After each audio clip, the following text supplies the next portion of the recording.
Because everybody in the party calls me Kimberly, That's and my it's not my point. name. All right, you can leave it in there. Kimoy. Let's go to the part of the second again. All right, so Kimoy, we're going to be talking about we've been having some deep topics recently, and this is like another deep topic. Probably the mics. Huh? It's probably the mics. It's probably the mics. Setup, Yeah, y'all noticed, we been upgrading. Yeah. But before we get started, I'm going to, say another disclosure that this topic may be a little sensitive to some. Hopefully it's not, and I hope I'll still enjoy the conversation because we're going to still have a lot of fun. So Kimoy, what does student to life mean to you? Student to life, I think, is taking all the things that you learned as a student and taking it into your life lessons. So I would think that's a good explanation of what student to life put the means. collage together with everybody with different answers and shit. I like that. Thank you. Okay. So let's get in and talk about you a little bit. Early life, born, raised, schooling, all these, that early part of your life, Okay. So I was born in Brooklyn, New York. Shout out to Brooklyn. To Jamaican parents. We lived in Flatbush for the first part of my life. And then we relocated to North Carolina, then South Carolina, then back to North Carolina. And then eventually I ended up here in Florida around like 2007, I want to say. 2007 or 2010. No, 2007. Okay. I landed in West Palm Beach and then ended in Fort Lauderdale in 2017. What about schooling? By migrating, did you just change from school to school? I changed a lot of schools. I was in school in so many different schools. I went to schools in New York. Well, in pretty much every state that I went to schools. And then we moved around a lot. So there was some years we would be in multiple schools.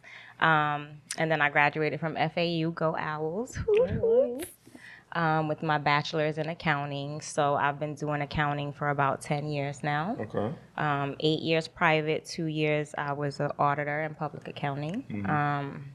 And now I'm just running my two businesses, Fung House and Elevate Her Women's Network. And we're going to talk some more about that too. But How old are you when you came here to Florida? Let's see. My daughter was 2. I was like 22, 23. Oh, so you was grown. Okay, cool. So you think going from school to school affected how did that impact your life? Because we only know we have the same friends from 7th grade, 8th grade, 9th grade, all the way up. Like we have people we see those 5 years for us. But how does that impact a person who goes to like 5, 6 different schools? It impacts you a lot because you're always changing friends. You're always the new girl. And I hated my last name, right? So every time I would get a new teacher, they would always mess it up. So I would try to like beat them to saying my name before she gets to the last name because once you got that fung out, you would hear, oh, what, fungus? You know how kids are. They're like mad cruel. I had problems with my name growing up. Right.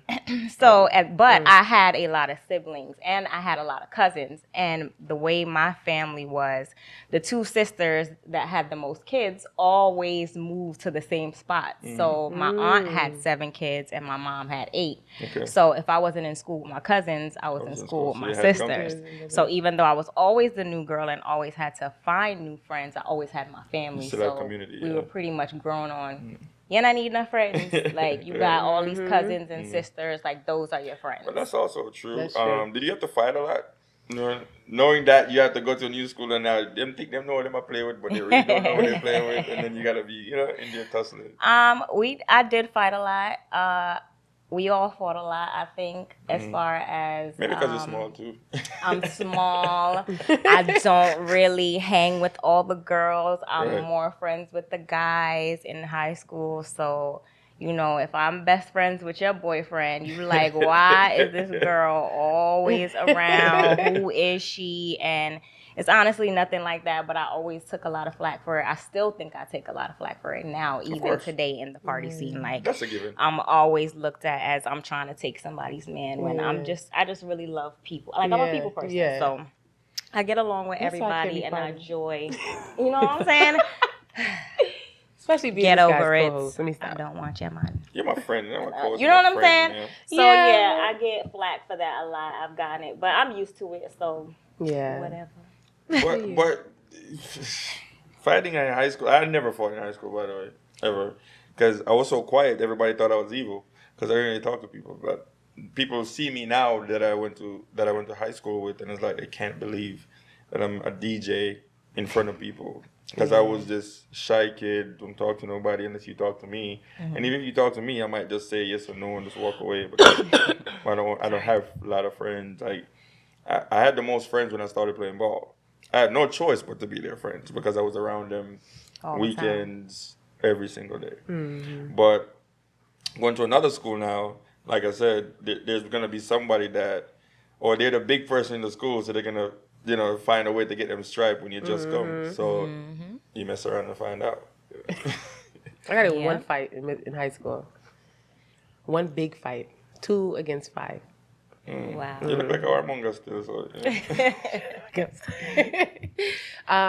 So in the midst of all of that movement and things going on, where did foster care come into place?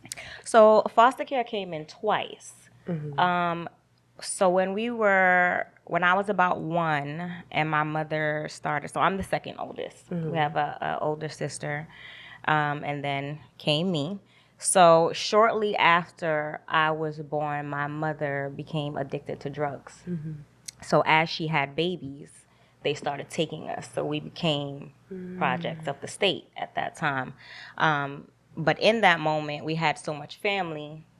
An aunt here would take one, a cousin here would take the other, family of the friends, until we were all divided. So it's 8 of us, 7 of us.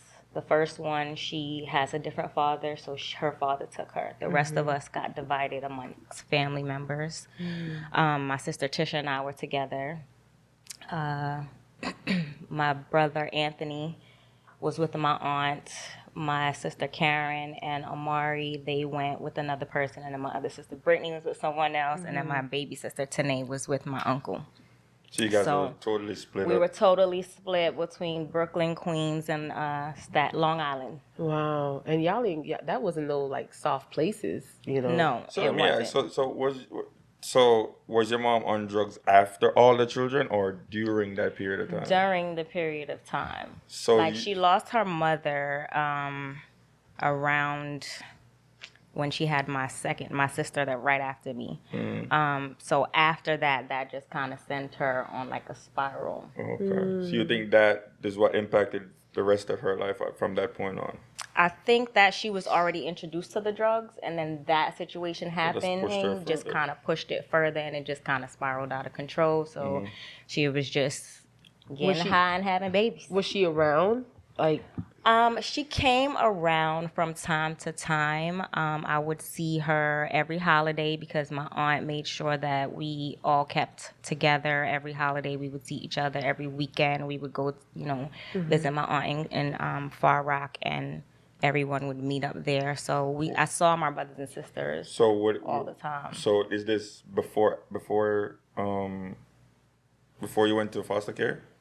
Well, we're still a part of foster care now, but you're talking about a later story. So No. I'm talking What do you about mean? because you were saying that you guys got to see each other, like your aunts bringing and everybody Right. linking So up. they basically had custody of us. Okay, All these okay. aunts and friends of the family had So custody. before they got the custody, how was the life like being like? Was it like a place where you bring foster kids to wait to get picked type of thing? This was kind of like she's on drugs from before it gets to that stage.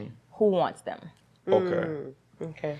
So what happens between that period of not finding someone? You have to stay with your mom until they find somebody. Well, it just depends on what type of threat they think the mom is to you. They can define that in any type of way. Sometimes what they may think is a threat for you may not be a threat for you. You know what I'm saying? It just depends on the social worker you have. They may feel like, oh, you're not eating enough and you're complaining about it. Let's rip you from your house. And they didn't really do their research.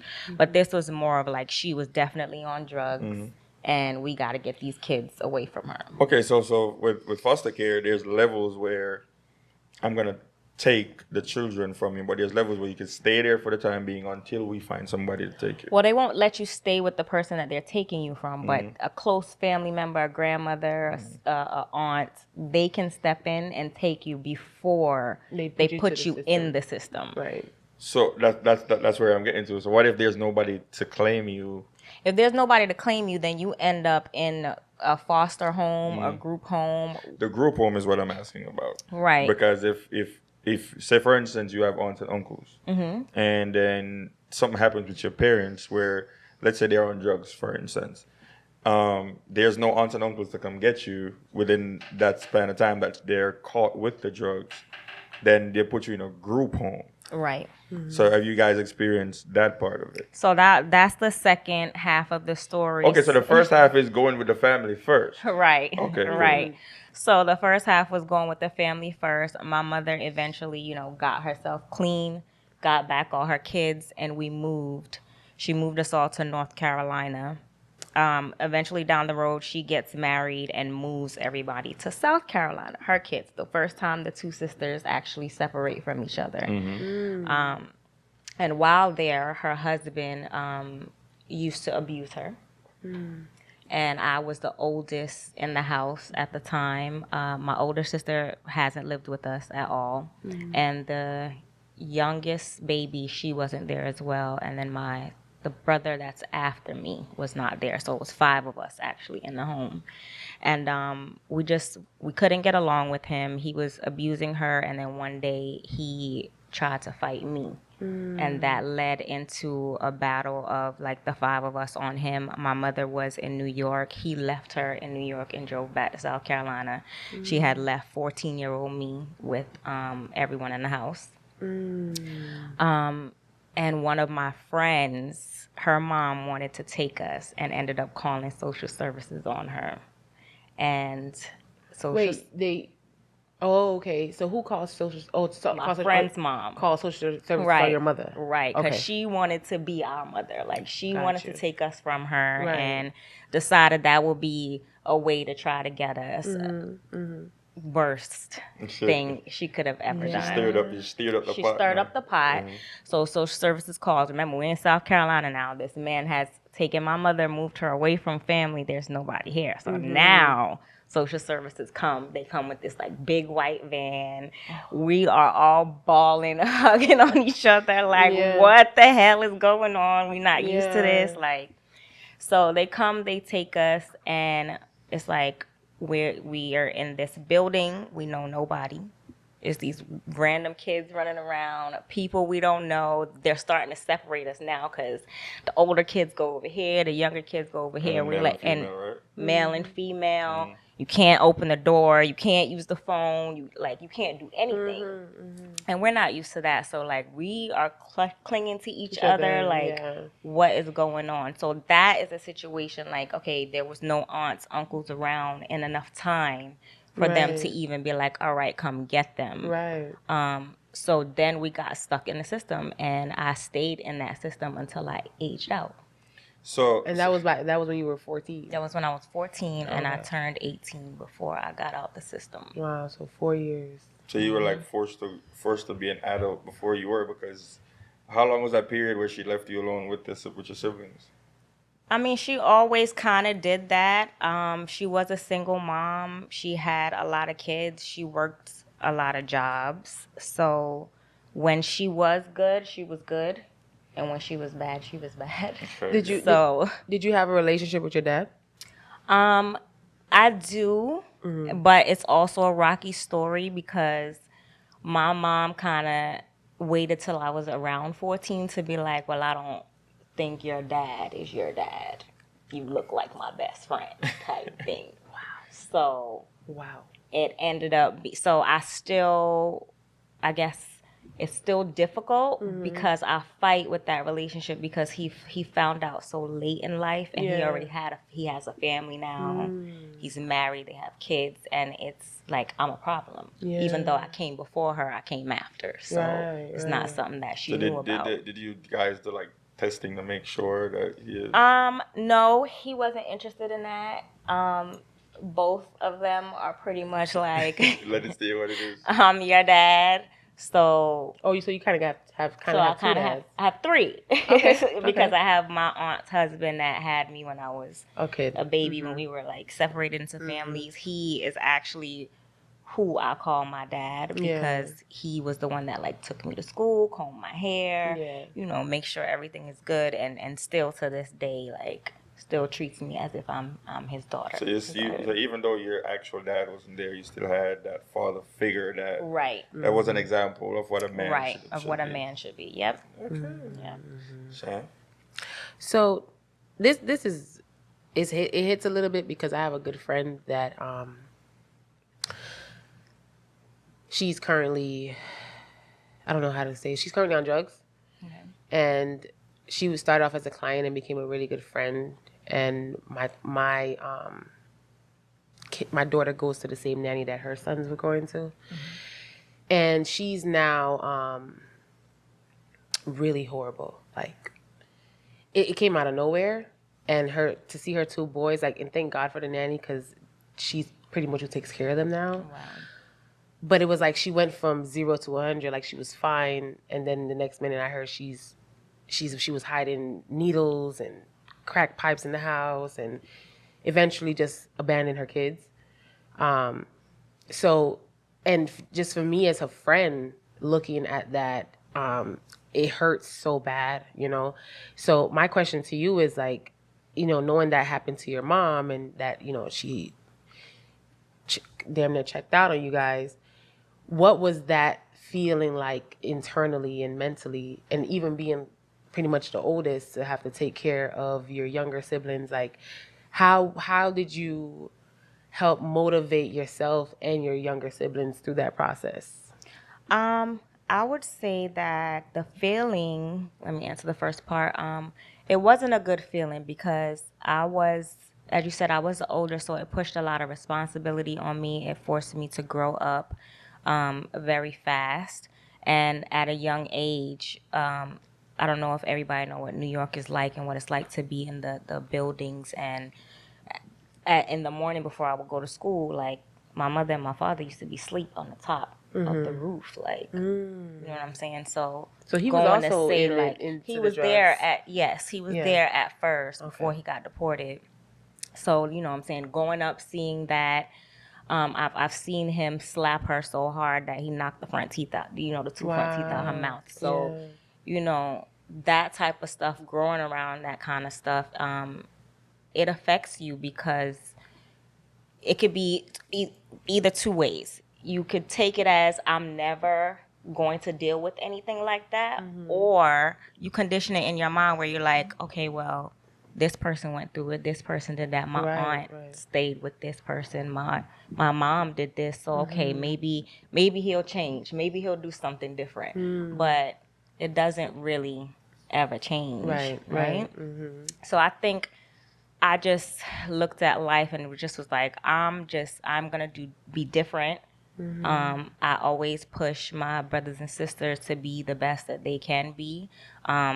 I'm hard on my daughter, I think a little bit unnecessarily. Maybe I push a little bit too hard, but it's also like I gotta let her know, like, we have to break this. We can't relive this. We gotta be better than this. And you're not gonna be or see the things that I saw. Oh, right. okay. So the story ain't done yet. By the way, that was just like a quarter of the story. Yeah. I can't invite you over anyone. Give them no more life stories because. Hey, listen, I was tuned too. I was like, he was on my couch like, and so. So now you're in foster care. You guys are separated in foster care. You were given to random families at one point, right? The second time. So the second time after. Wait, you went in the group home 2 times? So the first time is still considered foster care, even though they took us from her. Okay. Since we weren't with her, we were still had to like see a caseworker. Like the caseworker still came to my aunt's house, checked up on us, that type of thing. No, the second time. So the second time now, what happened is they just started finding like families that either wanted to adopt children or foster.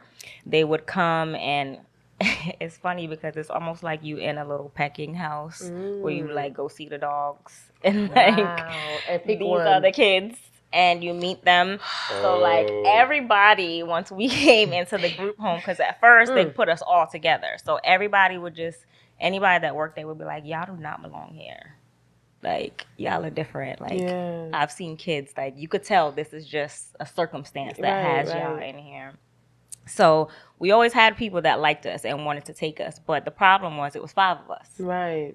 And they're gonna stay together. And nobody was taking 5 kids. Nobody. Yeah. You know what I'm saying? So they had to start splitting us up. They took the 2 oldest girls, which is Tisha and Cam, and they left me, the oldest one, with Charmaine and Omari. And we stayed in the group home. But lucky thing happened. The lady that took them ended up having space and decided she was going to take all of us for the summer. So just for the summer? Just for the summer. Okay. Oh, okay.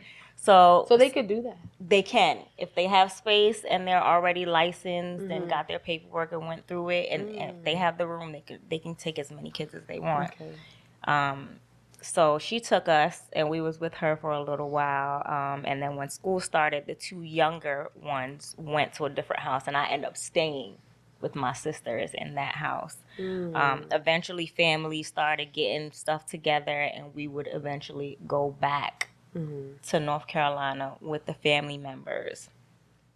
At that point, I was like maybe 16, minding my own teenager, doing what I want to do, hanging out.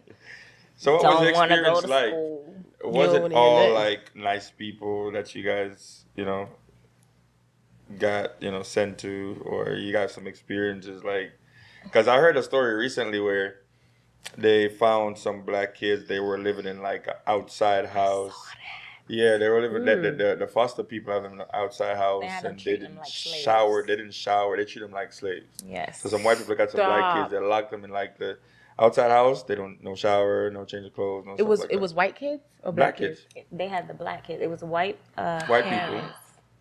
and they had the black kids Recently? treating them like slaves. Yeah, maybe like not even 3 weeks ago, maybe. Stop effing playing. Yeah, they denied it too. They denied it because the neighbor actually called the police on them. They took the kids. Oh, hold on. Pause. Don't they have to do check-ins?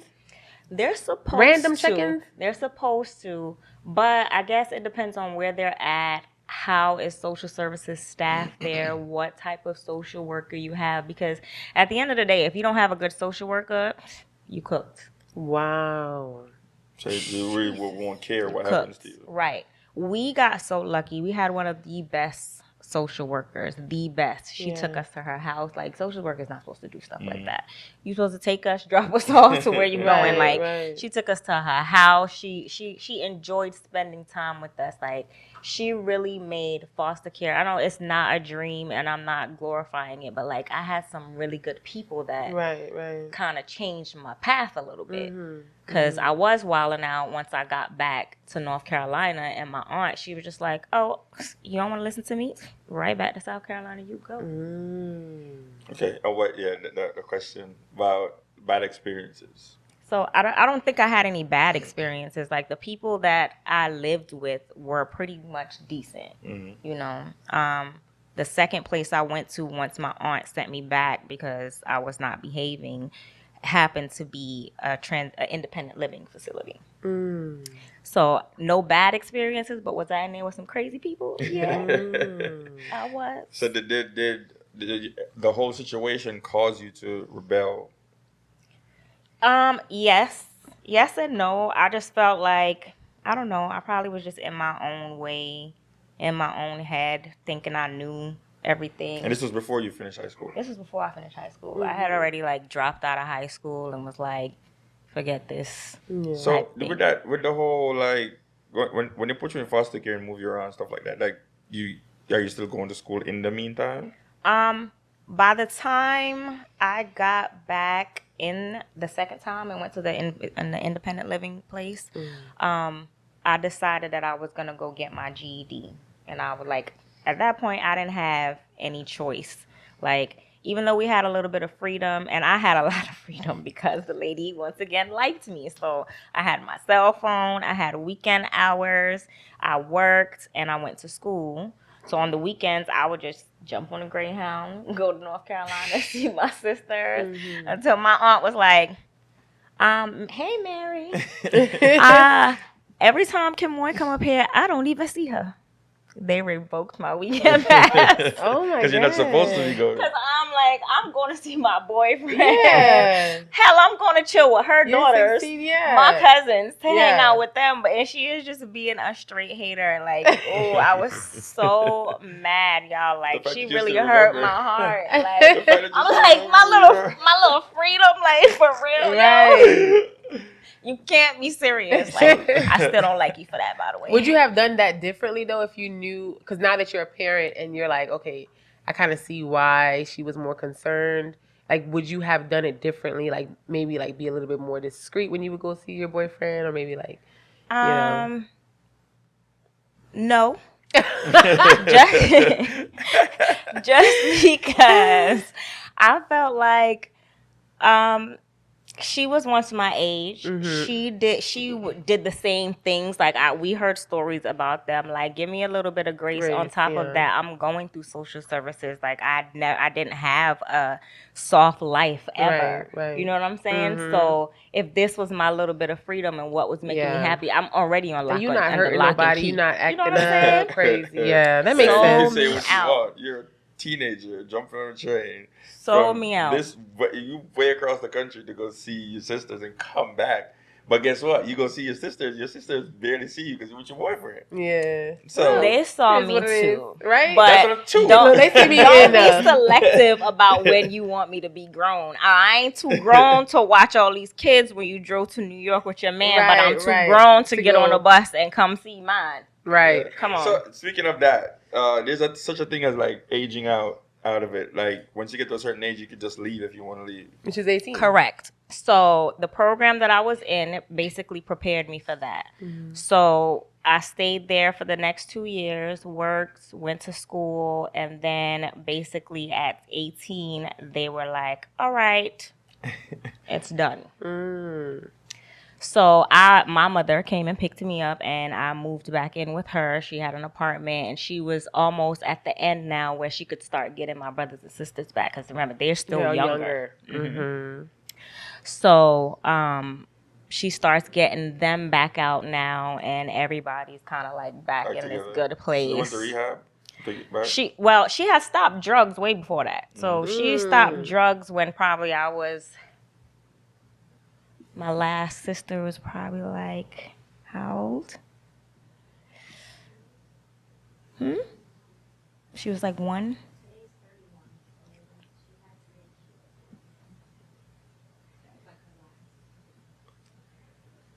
I don't know. Maybe like I was probably like what? Yeah, like 30 years ago. So probably when I was like 7, she stopped drugs. Stopped. Yeah, because she had my little sister, and like after that, she kind of like stopped.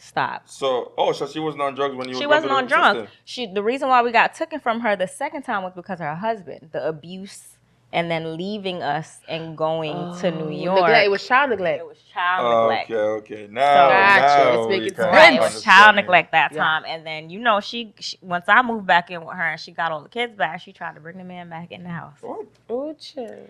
And we just kindly ran him right the hell back out Good. that door. Down, baby. So What y'all did? Tell me what y'all did. we used to terrorize him. Like, we used to be in the house cursing, have our friends in there playing spades.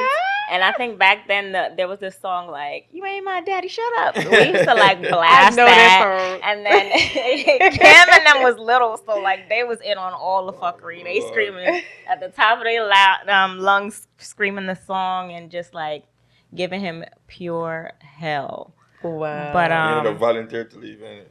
Yeah, I ended up moving out and actually being kind of like the one that came and took them away Everybody now. else. Okay. Because now I'm grown, I got my I apartment. was gonna She ask messed you up that. again, which I believe she did, and I ended up getting my brother. So they ended up giving me Oh. custody of my brother, and he ended up moving in with me. Cam ended up going with her child's father. She kind of like emancipated herself out, and she ended up being with them. Tisha is like right after me, so as I left, she left. And my mom, she don't really mess with Tisha. Like, she's just like, don't mess with that one. Yeah. Like, she lets her kind of do her own thing because she don't want that wrath. Yeah. So where did you guys end up after? So you now you're aged out. Your sister's emancipated herself. Y'all are together again, right? Right. The last part. Now you're still in North Carolina, or you moved? Well, maybe like a couple years after that, I left. And I came to Florida. I was just like, I just had my daughter. You had a daughter in North Carolina. Mm-hmm. Okay. And I was just like, okay, what am I doing? Like, I didn't go through all of this just to come and fall back into the same trap. So I had to do something different. So I picked up and I moved, and I probably only had one friend here. And I was just like, all right, this is it. So I kind of like put my foot down. I went back to school. I got my degree. And now I've opened up a group home of my own called Fung House. So it's for... We're going to get to that. No? We're going to get to that. But we're going to go skip over the story. What part of the story you still want to talk about? so- 'Cause, see, he heard the whole story already. Yeah, so it he's says trying to something. I'm like, like, what? he's trying to pick for his bits and pieces. So which part of the story All right, you at? so what I want to know is, because this is a topic that a lot of us don't really talk about a lot, because we don't realize that the things that we went through, no matter how small, affects how we interact with friends and relationships. So what I want to ask is, how did that, you going through all of what you went through, affected your love life, your relationships, your friendships? Okay. I will say friendships. I would say on the whole, if I could speak for my brothers and sisters, we kind of don't tolerate a lot. We're quick to walk away from things. We prefer peace over messiness, drama. We are at a place where we don't really talk to our mom. It's almost like every time we give her that inch to come back in, she kind of does something that makes it seem like we either should worship the ground she walk on, or she forgets the things that she did, Right. or she just being hateful, Yeah. because she's just done some hateful things as well. Forgive her, love her, but it's kind of like, I see you, but I don't see you. Right, Like, you right. good over there, Right. you know? It definitely affects relationships, because I feel like I don't give a lot of people chances. Like, I'd rather just not be bothered with the relationship, to be honest. I'm okay if I'm by myself. I'm probably very stubborn and stuck in my ways. Thank you. Good ways, though. I'll give you that. Good Right. ways. I'm probably very nurturing. Like, I'm a good girlfriend. I've been Right. married, you know, so. Oh, yeah. Yeah. I forgot you was married too. Yes, I was. That. I was married for like almost 9 years, so Okay. you know, Your I'm a daughter's nurturer. father? That's when you moved to West Palm, right? Right, that's when I moved to West Okay. Palm. Yeah. Not my daughter's father. Okay. No, Okay. my daughter's father actually is not a father. Okay. So Yeah, like okay. our relationship ended maybe a couple months after she was born. He was very abusive, so I went through a time where like he was very abusive with me. Like, I would have to do crazy stuff like flatten my own tire. Do you like think that you attracted that type of person at that time in your life because of what you've been through in your past one before? Definitely. Yeah. It looks familiar to you? Definitely. It definitely looked familiar, and I would say that some nights, like if I was having a bad night or we had a fight and it got really bad, like I definitely did think about my aunts and the things that I saw and like kind of beat up on myself. Like, you already know these this. signs. Yeah. Like, how are you sitting Right. through this? Like, you should know better. Right. But I think watching that stuff also desensitized me to it. Right. So for me, it's It like, didn't look like it was so bad. right, It's not so right. bad. Like Jamaican people on a whole think like, oh, he just boxed you. That ain't Doesn't nothing. matter, Like, right. no, that's Yeah. still abuse. Like, Abuse, what are y'all yeah. talking about Exactly. here? Yeah. So, it definitely, all that trauma did play a part. Will I say it was all negative? No. Right. No, So because did the problem started before the pregnancy what? with your baby that started before? Right. It Because started but before. one of the because reasons why I asked is because I was having this conversation with a friend today. We talked about it with Danique, where you're a young woman who you have this body, this way of living since you was a kid. You don't know anything else, and now all of a sudden your stomach is out here and you can't sleep like you used to. Your hormones all over the place. Your feet are swollen. Like your body hurts because you're going through a pregnancy. I know that's gonna make a person miserable and take them out of their normal, because I can imagine not being able to do things anymore that I used to, and being uncomfortable. Now you have another person there with you that's supposed to be helping you through it, or understanding that you're going through a lot, even though you're not feeling good. You're going through it. This person is supposed to be understanding. But sometimes you're gonna scream at the person and be like, "I understand you're going through something. Give you some time, or do what you can to make sure she's comfortable going through that process, because it's a lot for a woman going through pregnancy. Now, a lot of men don't know how to deal with that, because we're used to you being this nice, loving person, and now you just screaming at me every single day. Now, I don't want to hear that. I'm out, because that's not the person I fell in love with. So a lot of guys just got to understand that, like, that will change a person in that moment, but that doesn't mean who they are. That's who they are, because that bodily change and hormone change can affect how a person acts. Right. And us guys don't really understand that. So are you saying that's it's an No, it's not. excuse? No. Okay. What I'm saying is I'm on the woman's side of saying, Got you. if guys would understand and educate themselves about what goes on with a woman in that process, then they'll be more lenient towards their feelings. A woman He was like that before though. yeah. But I wouldn't necessarily say that, because I don't feel like a woman ever. You feel like a woman ever gets to that point where like their baby father feel like taking stuff out on them, and it's just because of the pregnancy? I feel like it has to No, already be in them. Yeah, it has to already be in you. In some ways, but like it's not really taking it out per se. Right, sometimes. I mean, we're not like this crazy. No, that's what I'm Right. saying. You You're not know, like like- that, but you're not gonna be happy all the time.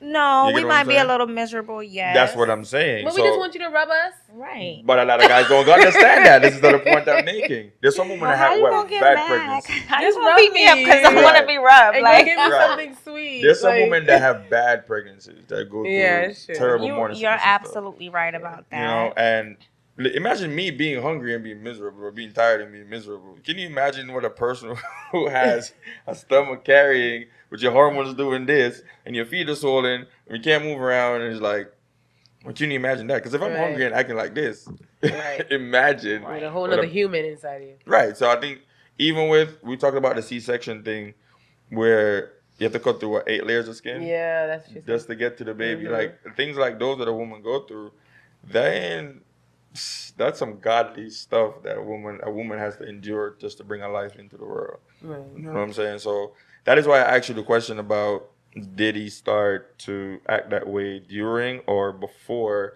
you saw those signs of It that? was before, and I remember we had a conversation that I was pregnant before, Right. and I end up losing the baby because like can't really. I really don't. The doctors really don't know what happened, but we happened to have like a little scuffle Yeah. a couple days before, and like my perfect no problem pregnancy now turned into a stillbirth. How far are you? I was 36 weeks. Shan could relate. I can relate to that. I wasn't 36. I was 28. Yeah, so you had to go through the whole process. That How does that doesn't affect the change person anything. though? Because like she always talks about carrying life and carrying death. Right? It's like because I was having the same conversation with a friend today. It's like you have these expectations you do a baby shower, you have all these things, gender reveal, and you have this big expectation, and now not only are you you're disappointed, you're hurt because you know the connection you have with this fetus is like, well, how does that affect the person mentally? I know Shan speaks about it a lot, but what is your take on that? Um, I think it made me not stop and think. Okay. After You just kept like being busy.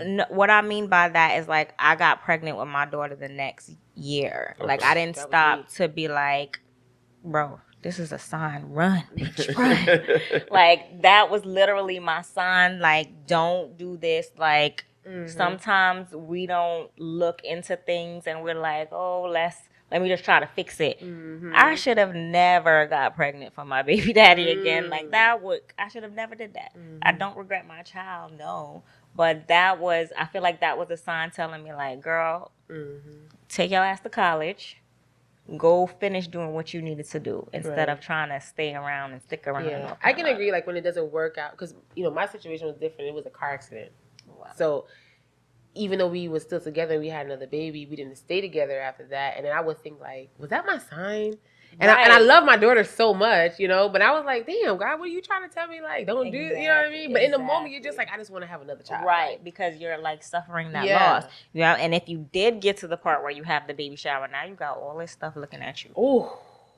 And there are policies. A lot of the stores will like take it back. All you got to do is explain to them. But who wants to go to every store explaining? You don't even want to see it. You just want right. somebody You to just get want it out of your take way it and just move it. I think Shan spoke about the worst part of that is someone like coming to the baby shower, seeing you with the belly, and I know you were pregnant, and then they see you and they're like, "Where's the baby?" And you're like reliving that every time somebody asks you. Well, I had an actual baby, so we had a funeral because this was like a 5-6 pound baby. Right? Yeah, I cremated my daughter. So it was kind of weird. It was weird. kind of people weird. kept asking and asking. I think, and still you can't blame people because that's the normal thing. Right. But for the people that know, I'm not gonna keep bringing it up. And we didn't even have social media like that back then. Could you imagine? It would have been worse. Oh my God, it would have been people in my business like, girl, where your baby at? How old is your daughter? My one that's she is 18. Your daughter's 18? Wow. See, my daughter is 7. She's about to be 8, but social media still wasn't as like top tier. Just look at the iodine people think. Yeah, Right. But it was because I was in a salon. What made it? That's why I had the experience. Right. And he could tell you that I came to the back of the salon and he had to like pick me up before I fell to the ground because I was like, I'm not gonna be able to do this. I'm not gonna be able to come back in here and everyone's gonna ask me this. Right. And he had to give me like a pep talk and all this stuff. So I know how that goes. It's like the worst. And everybody's gonna always ask you about it. Yes. It doesn't end. Never ends. Ever. It's like I said. I mean, it's a natural thing to ask, but I feel like if you don't, the thing is, and it's not knowing, and then you come to you and ask, and you give the news, and they're like, damn. If I knew it, I probably wouldn't have asked. You get what I'm saying? Because I've been in that situation where I asked somebody for a friend or for a sibling of theirs, and they're like, "Oh, they passed away." I'm like, damn. Yeah. Shouldn't have asked, but you don't know. Don't know. Right. Right. So now you're in West Palm. Now I'm in West Palm. You're married now. I'm married.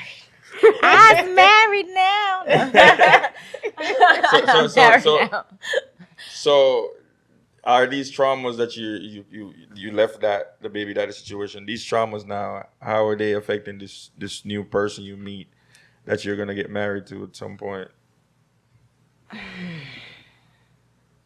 How are they affecting me? How did they affect you at that time? Or did you look at him like you're gonna have to do a lot of work to get on my good side in order for me to even accept you as like a boyfriend or whatever the case may be? No, I'm not even gonna lie. I looked at it like this is my way out. I'm about to use this as a stepping stone. He gonna help me get what I need to get, and if it work, it work. If it don't, we're gonna have to figure out another way. Right, because it wasn't like I found the one and I'm gonna get married type of thing. Right, like we were friends, and it was kind of like, all right, I was helping out the situation. You know what I'm saying? But we actually did love each other, right. So it ended up. Because you got being 9 okay. years, right? 9 years? Yeah, it's a long time too. It's a long ass time. 9 years. Yep. I might have over-exaggerated just a little bit. 9. Yeah, just about. Okay, we're counting the relationship starting and the ending of it. Yeah, not necessarily just the marriage. But Right. Like, yeah. So yeah, I was in that for a while, and then I feel like my relationships are affected by this little time frame curse. As far What time frame as curse? no Like- break in between. Like after a certain amount of years, I feel like that's when people settle into who they really are. What is like a 7 year? Like 7 year I mark? would say it's like more like 3. Oh, okay. But you kind of like really start to see like you can't fake that long. Yeah. So I could see what your real personality is like, by that 30. how you really are, and now we're getting to the part where okay, is this something that I really could see for myself in the long period? Like Right. now I'm starting to question things like, nah. I think they said This the ain't gonna first work. 3 years, the first 3 years is gonna make your marriage or break your marriage. Right. Those first 3 years. Right. So if you go in, a lot of people, what I always say, because I host a lot of weddings, and I always tell them, like, listen, I'm not trying to down the mood or nothing, but understand that this is just a celebration of your relationship that you had before. Yeah. This Not is the not a marriage. whole new life that's about to start once you get married. Not This at is the wedding. But I'm just saying, because a lot of people celebrate this day, like getting married so much, you don't think about. Do you tell them that at the wedding stretch? I Do you say it. that? Of course I say it. I'm like, yo, That's listen, rude. now your life doesn't start now. Your life has been going on. So Continuation. yeah, so don't think that whatever problems you have before you got married, that the wedding day is gonna fix no. them. We're gonna change it. Yeah. Definitely not. Right. So that's my point. Like, people gotta also be realistic about this marriage thing. A lot of us look forward to the wedding. Now there's a life that continues. There's a It does. momentum Yeah. that And it takes a continues. lot of work. Right. And then there's the people who don't shack up, that don't live together until they get married, and I'm like, that's bound to fail. Like, not all of them do, Oh, but yes. that's bound to fail. That's the worst thing you could ever Oh do. yes. Yeah, because you visiting is different from you living. Exactly. Now I gotta throw you out because you're nasty. It's not gonna work. You know, your wash rag been stiff for 2 days. Not gonna be in. Not gonna be in. So you know, I didn't know that. You know, I didn't know that you don't take off your makeup when you come in from parties. You just go straight to sleep. So you're okay with like you shack up Yeah, if you want to in call a it that, relationship. we're gonna live together before we get married. before you get married? Hell yeah. Yeah, I think that should be a I thing. don't like listen. You gotta take at least a year or two before you say. I have a brother that I Alright. grew up with. You understand? I would rather he visits than I live with him sometimes. But that, like, all of that, growing up with siblings and having cousins come live with us. Like, I had a cousin come live with us one time. I was like, yo, when are you leaving, bro? Like, don't stay another day. Like, we were best of friends before. Once he started living with us, I couldn't stand him. I couldn't wait for him to leave. Yeah. I Oh couldn't. man, my daughter hates that because I think one of the things that I carry is not having anybody. So I will let anybody and they mama come live. Oh, that's your soft spot right there. Yes. So I have not done it in a while. I promised her that I wouldn't do it anymore. But like everybody, and you had a sob story, I had a couch. So I'm so now that you because your daughter is your only child. She's a only child. Yeah. I'm an only child. Spoiled. I'm not Very spoiled. much. And entitled. I'm working on myself. I'm a mom now, so I kind of understand it more. Yeah. So now you came from being someone that came from a huge family, eight of you guys, and now having one child, because I find myself in little predicaments with my daughter, because even though I was the only child, I grew up with a lot of my cousins, and I kind of didn't feel like an only child. I only felt like an only child when my mom would take me and be like, okay, we're going to have a mother-daughter day, but everything else is like, share this with your cousin, share. And, you kind of just learn those natural sibling skills, I guess. Mm-hmm. So how was it raising your child, one being in a marriage and everything, and then her being an only child? Like, how was that process from you growing up with so much siblings? Like, did you find different struggles in there where you're like, damn, she doesn't have, because I find myself being like, okay, she doesn't have other siblings around, so I have to pivot this way or that way, or have to think about how she's feeling, you know. Right. So first when she was younger, I was still in North Carolina a lot, and she went back and forth. I also dropped her off in Jamaica for summers with family. So I never let her lose that side or touch of things with the cousins and things like that, because that's how I grew up. I have a bunch of siblings, so I know what that means. Like, if you see me and my siblings, we're always itched up under each other. Right. Like, you don't see one without the other in most instances. So I wanted that for her, so I make sure she has that relationship. I mean, she prefers being by herself anyway, but she still has it there if she needs it. I'm sorry, what was that? The next part? It was just how you like kind of navigate that from growing up, you know, with that mindset of having the siblings and having to, you know, just be more I think she kind of considerate. Yeah, she kind of answered it by, like you said, you still brought her and around you said and stuff. about raising her like in the marriage. In the marriage Oh, too, yeah. So in the marriage, it wasn't hard because my husband was actually great. Like, he stepped in and they had a great relationship and everything. Now, after I divorced him and she was more in her like teenage years and I started dating, it became a little harder because trying to step parent a teenager is never easy. On top of that, my daughter is gay. Okay. And I typically date Jamaican men. I date within my culture. So they're judging. My family's judging. Everybody judging. Yeah. So now you gotta kick their ass to the curb. Right. Now I have to be like, you can't. Yeah. You know what I'm saying? Yeah. So it was hard. It was hard raising her. It was hard. I don't know if you want to go into that, but how did you feel about that, recognizing the first time that she likes girls? Oh, I was distraught. I'm not even gonna lie.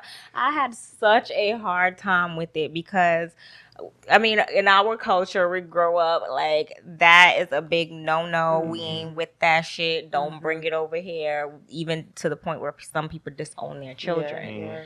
So when it was me, it was kind of like, okay, like, what do I do now? Like, now I'm trying to be like, do I want to push her towards boys? What the hell? That sounds crazy. Yeah, that sounds crazy. Right? Yeah, and that's your only child. So it's even like... Right. And it's kind of like she's kind of scared to tell me. So she's not flat out telling me. Like, I'm just seeing the little signs of, like, the changing behavior. I'm just like, what the hell?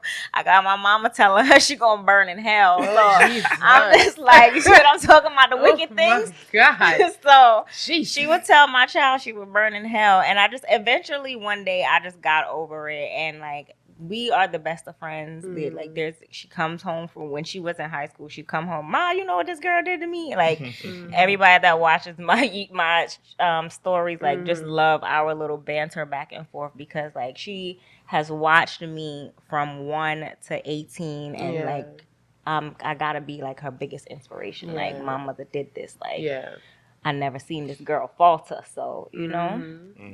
Oh, yeah. Yes. But so did you feel like a part of you feeling a way about it is the fact that you can't do girly stuff with her, you know, like friendly girly stuff like you do with your sisters maybe when you... No, because she's such a clown. Like, if she let us put makeup on her, like, we paid her to do a full face of makeup. Like, she has a sense of humor, so she'll do stuff with us. And like, we made her dress up as Missy Elliott for Halloween while we did the like Little Kim video. So like, she does whatever and anything. Like, she's a great big cousin. Like, now she's the driver. She's like, I send her on all the runs. Yeah. Okay. So going through foster care, right? What are some things you think they need to fix within that system?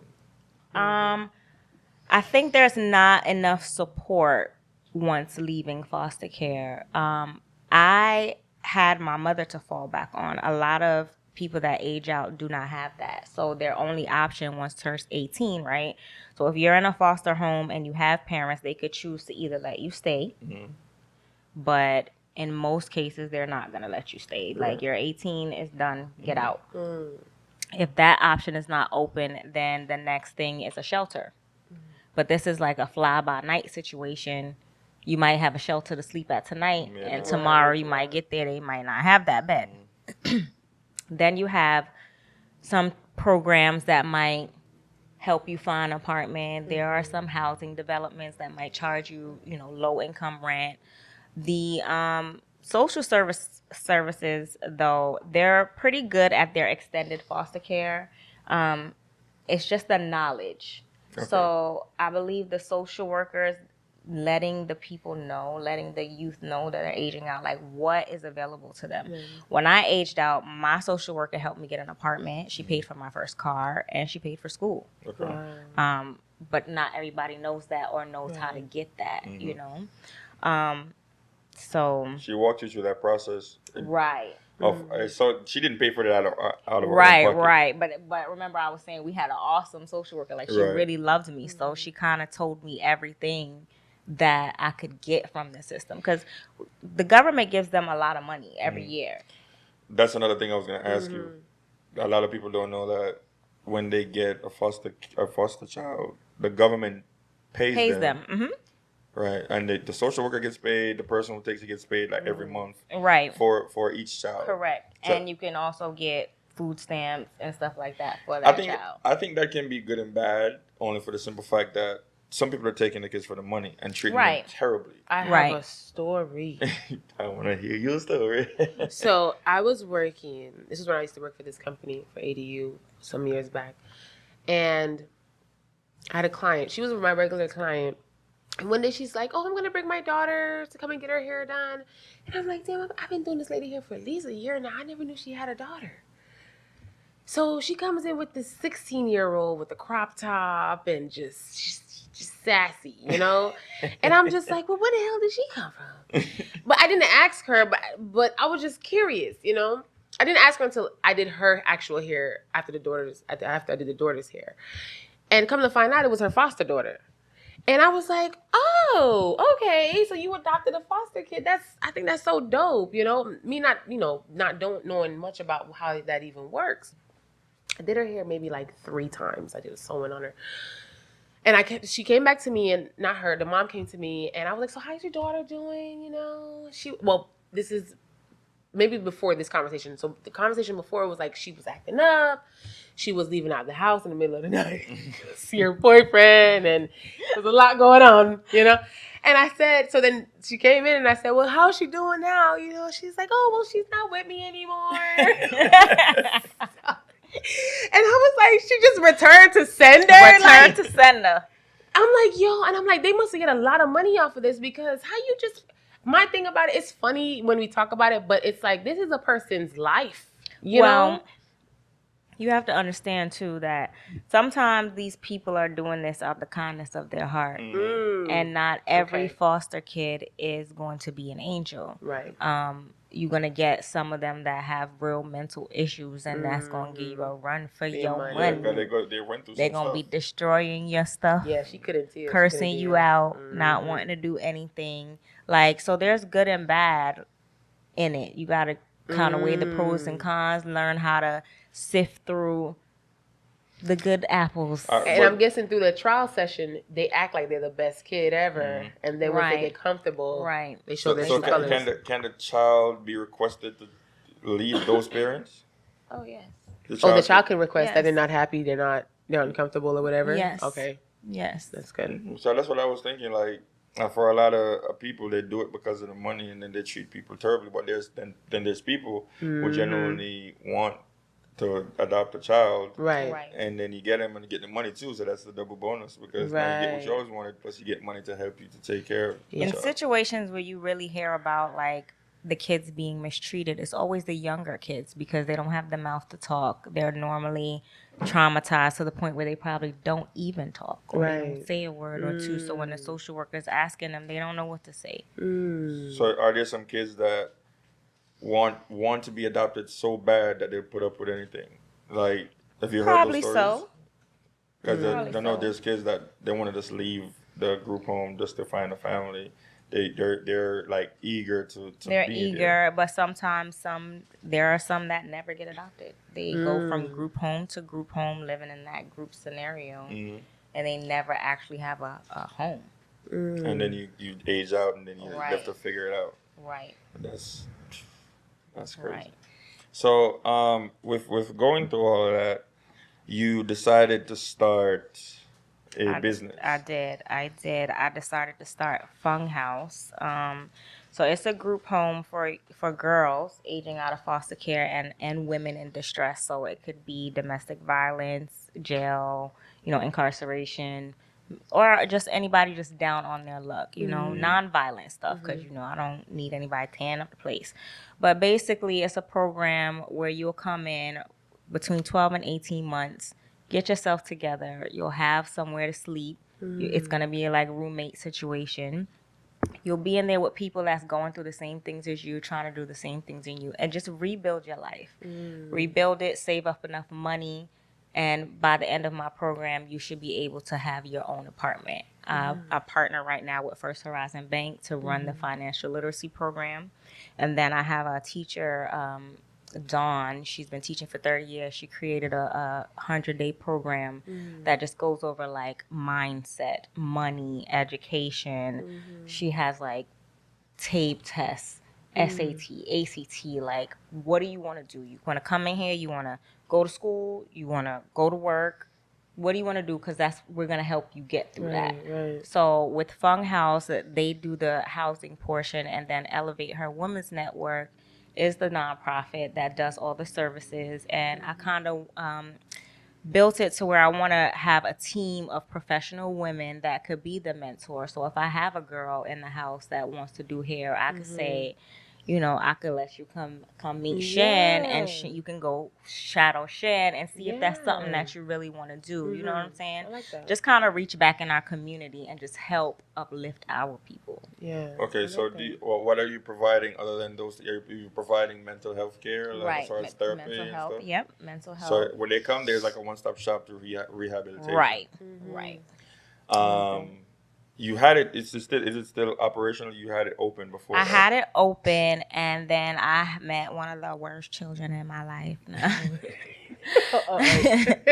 I had it open, and this girl moved her baby father in there. Oh, Lord. She took a hammer to the stove, a rock through the backsliding glass. I had to start over. Oh my God. So I'm not glad she did it, but she did it when I first started, and I don't think I was prepared. Yeah, it's a good time to experience it, because it was in the middle of it. Right. Yeah. I took a step back. I took some business courses. I did some stuff through Urban League, tried to kind of like find out where my resources are, because there's a lot of resources for us out there to start a business, to get funding and all of that. We just got to know where to go. So I went through all of that. I'm revamping everything, and hopefully I will have my doors back open in August to start taking girls again. So you have a vetting process now where you saw that 100-page manual I printed the other day, okay? It took blood, sweat, and tears. I wrote every single word in there. So I had to think, like, let's plan this out right this time. So when they come and ask us these questions, we know exactly what to do. We're not playing. We're serious. You have to do like a thorough background check, all that stuff.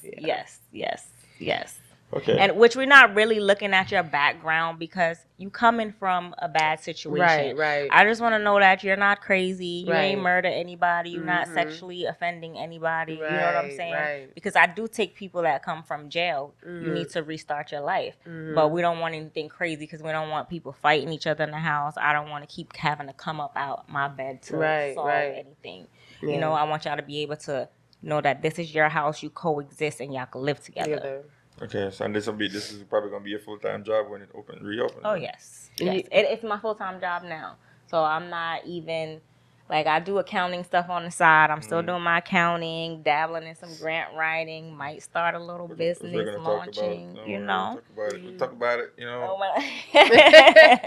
But I'm really taking an entrepreneurship approach to it. I feel like my purpose here is to help other girls like me, whether you want to start a business. Like, I'm full of knowledge. I want somebody that you could say, Kim, figure out how the sky is blue today, That's and what tomorrow I can write you I a feel 10 like you have page. a soft spot. You have a soft spot for almost everybody that come and be like, everybody asks me, I'll be like, okay. Tomorrow I have your stuff done and be like, damn, I ain't even do my own stuff. Where did that come from, though? I think it's just what I went through. Like feeling like I never had anybody to have my back. I feel like I just always have to have other people's back, and I get it. I think that's You what. have one thing. One of the people I listen to a lot. I always talk about him on the podcast. 19 Keys. He talks about your empathy meter being normal and stupid. Yeah, it's stupid. You know, because now, Don't say that. no, I'm just putting it in literal terms because It it's is. like you neglect yourself because you feel what that person's going through so much. You put yourself on the back burner just to please them. You know, and you do it so much that you totally neglect yourself. Yeah. So I would say that's 100% true. And how I broke out of that, like it took my daughter to help me break out of that because she started complaining like, why is this person live with us? Why don't I have my own room? Every time I get my own room and you be like, you gonna have it. I promise this time you always go back on it. And I think last year was like a turning point for me. Like I completely like cut off the scene. Like I stopped going out. I was just like, all right. I noticed that there were a couple friends that I've helped, and it's no dig to them, but it was just like the time that I took to help them start their business. Why haven't I started my own?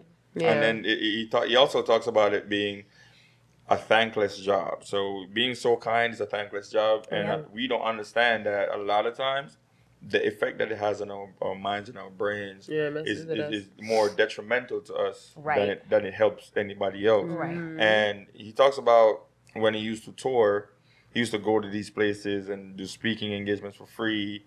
He would sell a couple shirts and a couple like books, and he would have a couple $100s to just pay for the next hotel or pay for the next flight. And he was like, at one point, he just stopped and just reflected, like, I need to get something out of this. Like, it's nothing wrong with wanting something out of you being kind and giving, because he turned that into a business now where he has a podcast, he's selling books, he's, you know, doing entrepreneurship. You got to pay him for his time now, you know? And I feel like with people who love to give a lot of themselves, a lot of times we let that we get neglectful to ourselves, and we also get upset at other people for not understanding that you're being your kindest self. Yes. So sometimes you have to just take a step back, because I have this guy in Jamaica that I was helping out for a little bit. So basically he went through something similar to you, where he went through like a lot of trauma in his childhood days, and he wrote a book about it, where his in-laws treated him terribly. You know, they beat him, they abused him, he had to be on his own, homeless at one point. And he talked about it in a book. He wrote a book. And when he went to speak at these, like the group homes and stuff back in Jamaica, he went to speak at those, went to certain schools, he would just give the book away for free just because he wanted them to have that knowledge. Now he paid all this money for these books. Now you're getting nothing coming back in. Now you're struggling. Right. Because you're supposed to be selling these books. Right. And out of the kindness of his heart, trying to help so much kids, he gave all it away. And I'm like, there's a point where you have to draw the line with giving of yourself, because you're giving so much of yourself that now here you are struggling and nobody even cares about you. Exactly. And now you're going through a state of depression because you feel like people are supposed to, and God is supposed to give you this automatic blessing because you're kind.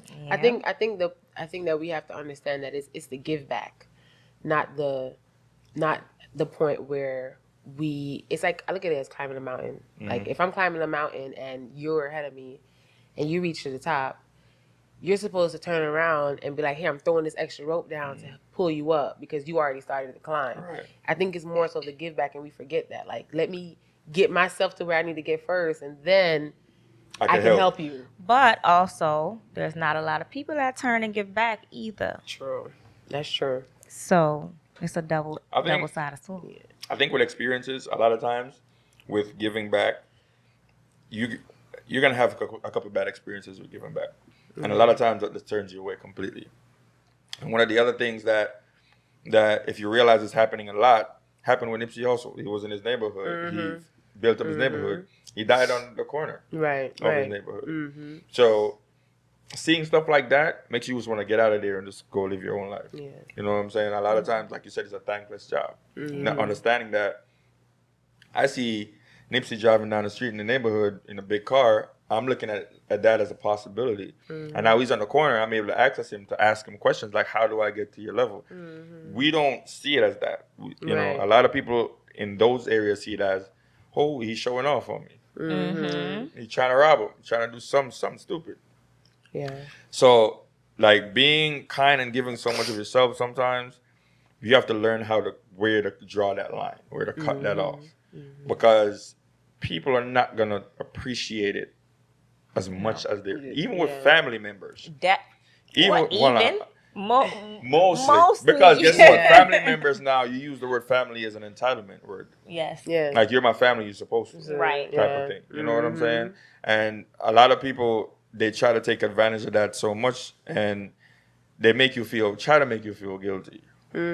Now, when you're secure in yourself to be like, if I tell you no, it's no, fam. Like, I don't care if we cousins, far cousins. I don't care. No is no. I'm not doing that. Right. This is what it is. Yeah. And some people will guilt trip you into coming back to where they at, or giving them everything you got. And they take everything you got and laugh in your face like you're stupid for giving it to me. Right. Nah, fam. Like, I learned those lessons early. Yeah. You know? Are you now charging for your services now? Like, if I'm going to help somebody to start a business or whatever. Yes. Good. You said it like you kind of charging. Sometimes. I'm kind of charging. It depends on who it is. Yeah. I'm getting better, though. Okay. I'm definitely getting better and just trying to put myself in a, I don't want to say influencer, but, you know, I have a lot of knowledge, so I got to put it all together in one piece and kind of like structure it like that. I'm thinking about it that way. Yeah, I might help you with that. Don't worry. We're going to make some money. For sure. Yeah, when you talk about money, I like that. All right. So for everybody going through something, been through something, has experienced a certain level of trauma, I would say. We're from Jamaican families, right? And we've learned as the younger ones, I don't know if a lot of people are learning these lessons, but we as the younger ones, we experienced probably some of the worst parenting because they didn't know any better. They just mirrored everything their parents and their grandparents did. You know, the not showing affection, not expressing yourself openly. These things are not things we ever see. I don't know about anybody else. I wasn't born uptown. I know the bougie people. I don't know if they do that. But where I'm from is like, you don't hear I love you. You don't get the hugs. Right. You don't, you're taught, it's like a military training type of like, you know I love you. I ain't got to say it. You don't know. Right. And now our generation is realizing that we need to break that. Because even up till this day, it's still hard for me to express myself to my parents. I could do that to my nieces and nephews and to the people around me, but to do it with my parents feels awkward because I'm not used to that, So right now, I would tell everybody who has parents like that it's not really their fault. The bad part is when they realize that they didn't do it right, and they're apologetic. A lot of parents are not. Right. They felt like, I had to do it, or I had to do it that way. I saw it go. Yeah, basically, like, it was supposed to happen that way. But I think if you have somebody who puts you through that and they're not remorseful about any of it, it doesn't heal their trauma completely. It doesn't. It doesn't. And you pass it because I struggle with that. I would say that I don't tell my daughter I love her a lot. It's more of like, like I show instead. Like, I'm very $500 shoes, whatever. She like that is how I show my love. And I think that's how I show my love on a limit. If you ask my niece Koi, she'll be like, Auntie probably won't come to the play, but she'll take me to buy whatever I want. Like, I'm that auntie, and I will take all of them. Like, I will pile them all in my house, and we'll stay there all weekend locked up. I don't care about things like that. But to just be like, I love you, like, it just kind of feel, and anybody kind of like showing too much affection to me is kind of like, what you doing? Like, it makes me feel uncomfortable. Like, Are you so. trying to remedy that though? Is that something you're working on? I am working on it. I'm Yeah. not as bad as I used to be. I'm a little bit more loving, and as I'm getting older, like my sisters and I were like very loving with each other. So we slowly breaking it. We're working on it. Is your daughter loving? Yes. Loving? Yeah. Mm-hmm. She shows the affection Right. openly. Yes, she does. She does. Being when you go back to Jamaica, it's like it don't even seem like it's different. It's the same way. Like the younger ones in Jamaica, like they don't understand that there's a life outside of what you're experiencing. Right. So everything that's being it was worse back in the day because we didn't have social media. Right. We didn't have smartphones. Because whatever I see my parents do, that is what I know. Let you know. Kids forget beating Yeah. until they understand. Yeah. And sometimes beating it out of them. Not beat the kids. Ass whooping. No, Listen. my sister doesn't believe in that. Your sister doesn't, but This I one? said. Yes, she does not beat her child. Oh, she's such a because sweetheart. she got the Okay. most of the That makes the beatings. I can agree. My mother never beat me. My auntie whooped my ass though.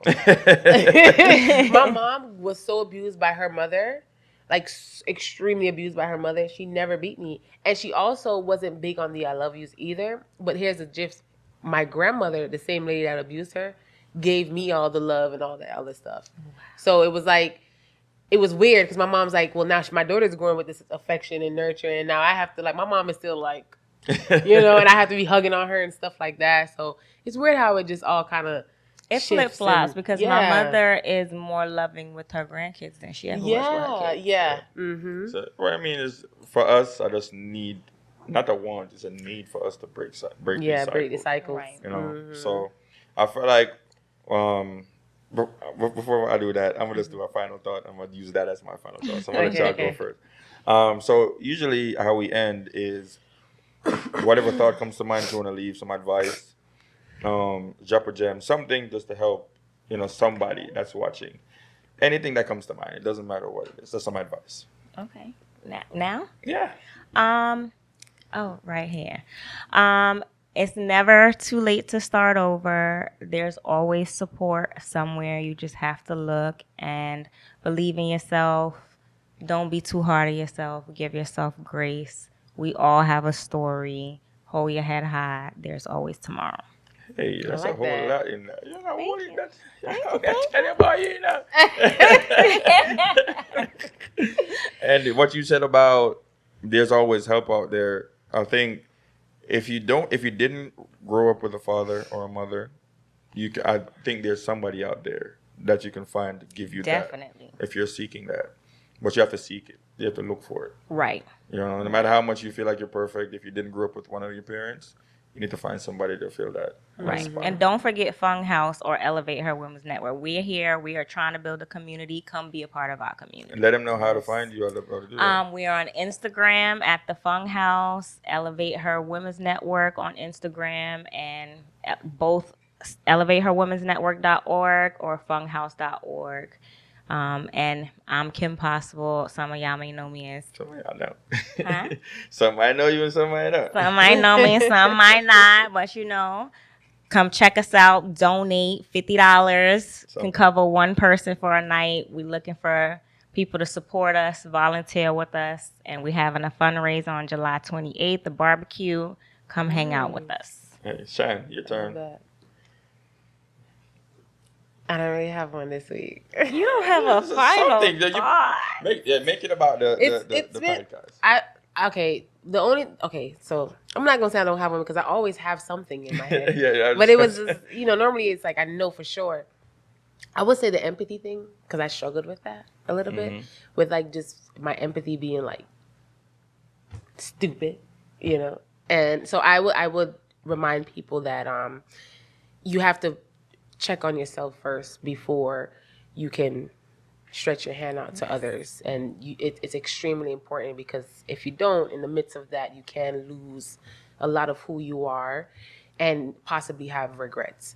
So definitely have empathy to others, but also make sure self is good first.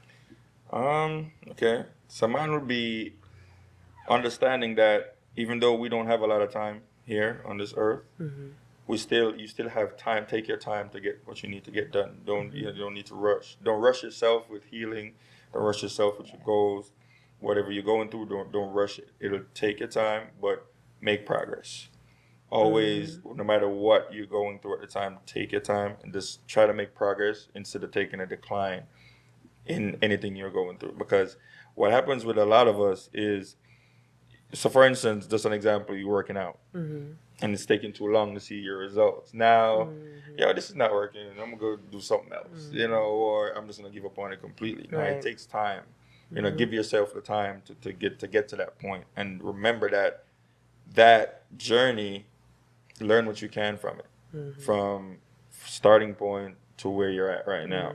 There's a lot to take away from it. So make the process enjoyable by learning as you go along.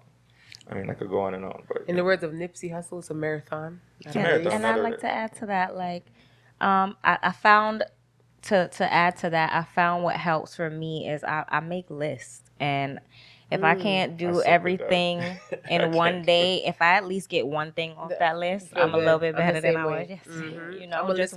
I'm a daily list maker. I'm not like Me a too. future list. Like if it's Every something for me day. to do for the week, forget it. But the day, I could do it. I'm a daily list maker. I'll repeat that list every day Yeah. with everything that I did and add a add couple something more. new.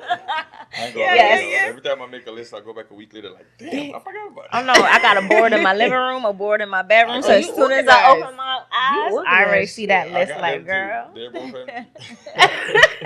I need you to write on them, okay? There's one that I did in January, and it's still the same thing I did in January. I just crossed off, added. But I need to though. I Yes, need to. That's one it thing I helps. feel like I find it hard to do because I'm not used to it. Yeah. I'm not used to structure as far as even business wise. A lot of things I have to be structured a lot of times, but it feels like a job. I hate feeling like I have a job. No. Because I do taxes, so I have to have everything on paper. Yes. I hate it. Like I do. Like I don't like feeling like I'm going to work. Well, sometimes that work is to put you in a position so you don't have to feel like Exactly. you're going to work. And that okay? is what I'm learning. Yes. I'm learning. But Gotta work Yeah. smarter, not harder. Give people the manual. Yeah. Run this business from this book. good. You know the crazy thing is? Like, we just talked about this the other day. Almost everybody who started a business know what it takes to be successful in that business. Yes. Yeah. But we neglect to do the small things. Yeah. But anyways. That's why we had to go. That's why I had to go back to the drawing board. Yeah. Yes. Shine, Well, take us out, man. that was another amazing episode. Thank you so much, Kim, for You're coming so on. welcome. You're such a sweet soul, Thank and you. I love that we was able to bond on a few things. We're gonna bring you back though. Yeah, Because because she's like a I silent was river. I was like a You know? good little. Yeah, I know we could get some more stuff up out of you. you know? she started Oh, I nervous, got but some she multi. She started nervous, but she's just secondly there. Yeah, I'm gonna have you back with somebody else that been through some stuff and just have dialogue about stuff like. Because I feel like more of those conversations need to be had. Yes, definitely, Yeah. definitely. All right, Shan. Yeah, so guys, if you haven't already, remember to like, subscribe, chime in on the comments, and share this episode out to your Corinne, people. thank Corinne. you. Don't worry about this inside joke. Okay. I don't know what he's talking about. But all right. I hope you guys love this episode. And thank you again for tuning in to another episode of the Student to Life podcast. See you later.